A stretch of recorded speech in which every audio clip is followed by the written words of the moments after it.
Hello everybody, welcome to another guide and tutorial for the golden shot. Difficulty level is hard, and this one was definitely tricky. I've noticed that an older guide has been circulating in the community, and I've told everyone to not play that because I was looking to do something different, because I don't believe that the old guide is good enough for you all. But we're gonna have a closer look at all the new things here in this replay. Before we do that, hit the thumbs up button, subscribe to the channel, and turn on the notifications. We are going to play Jubilee Grove, hole number 7. This is generally a tricky par 3 where you either bounce over the bunker and the rough, or you are going for a direct rough bump. What we are going to do is that we will be going for a direct rough bump. And the reason we are doing so is because we don't have enough backspin when it comes to going on the bounce over, especially not in Tailwind. And it's always a goal to keep the same type of aim point for any wind that we're getting. Otherwise, it might be too time consuming, and that's obviously not going to be good. The landing position we are going to do is going to be the same for all. Like said, we're going to have the blue ring to the left by the sand, and the bullseye to be just into the rough. You will see on the text guide and also see and hear me talk about that we're using a different adjustment in Headwind than what we're doing in Crosswind and Tailwind. Why?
Adjust max minus 10% elevation, and with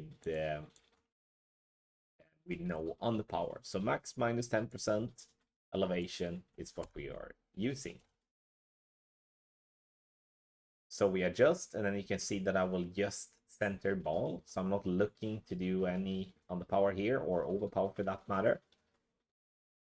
We're then looking to land into the rough, and we slide down the green, and we are just getting a hole in one. We're using max backspin in all wind angles. We're just alternating the right spin depending on how much or how little we will have the ball being pushed.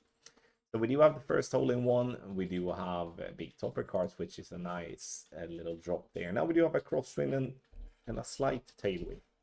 This is what I would consider to be probably the toughest one here. And when we do have a scenario like this, when where we do have like an in-between wind, it's just to rely on the fact that we will be hitting the rough. Because if we do have a crosswind, it might look very awkward thinking that we're going to use underpower, then we maybe will land into the sand, but that's not going to happen if doing everything correctly. However, when we are doing a tailwind adjustment, we will always fall down into the sand, and that's why the same underpower will work all the time. So we land into the rough again, and we roll down, and we're dropping for another hole in one.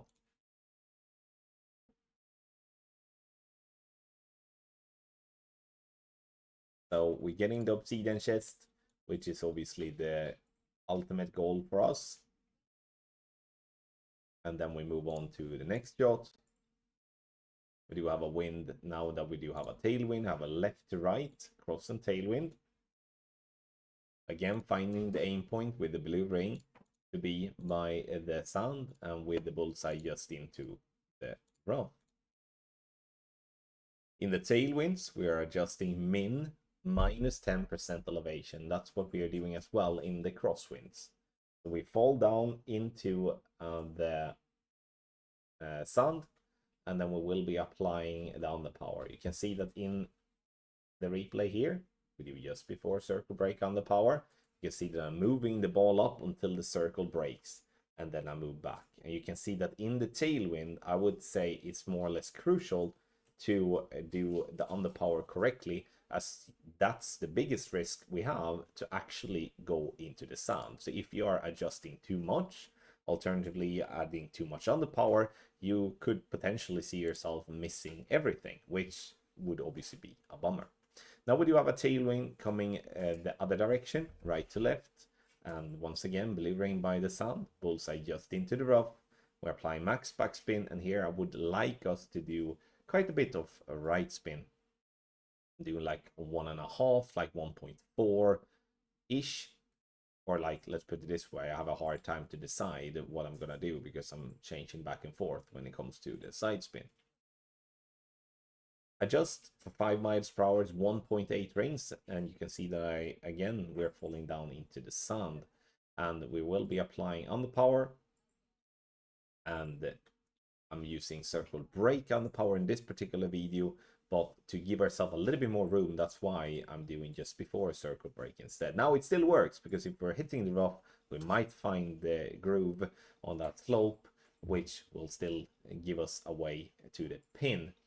But the just before circle break underpower is definitely something that is important to do, but also to be done correctly. Now, let's have a look at the text guide. There has been a lot in this video. I understand that it could be a bit confusing, especially if you're new at the game when it comes to this underpower technique. So here we do have the text guide, and this text guide can be found on our website, golfclashtommy.com/goldenshot. You can also find it via the link in the description down below. Now, you can see that the aim point on the left and the right hand side are the same. The reason I separated it to be on both sides and also with different colors is because the adjustment is different depending on we have the headwind or we do have crosswind or tailwind. So we're going to start on the left hand side, which is the headwind. Again, it's the same aim, it's the same picture. We have bullseye last pixel of rough with blue ring by sand. Then we use the VPR table below, and we adjust. You can see there in the bottom as well, we do have the VPR table that is based off max minus 10% elevation. Spin wise, for headwind, we do max backspin in all wind angles. We do 0.6 right spin in left to right, right to left 1.4 right spin, and direct headwind we do 1 right spin. Then we move over to the right hand side, which is for crosswinds and also for tailwinds. Then we have bullseye and last pixel of rough again with blue ring by sand. So again, same aim point. We use the VPR table below, and we just before circle break on the power always. That's what we are gonna do there. Like I said, this text guide can be found in the description down below and also on our website, golfclashtommy.com. Thank you so much, everybody, for watching another guide and tutorial for the golden shot. Let me know how it goes in the description down below, and don't forget to hit the thumbs up button as well. Good luck.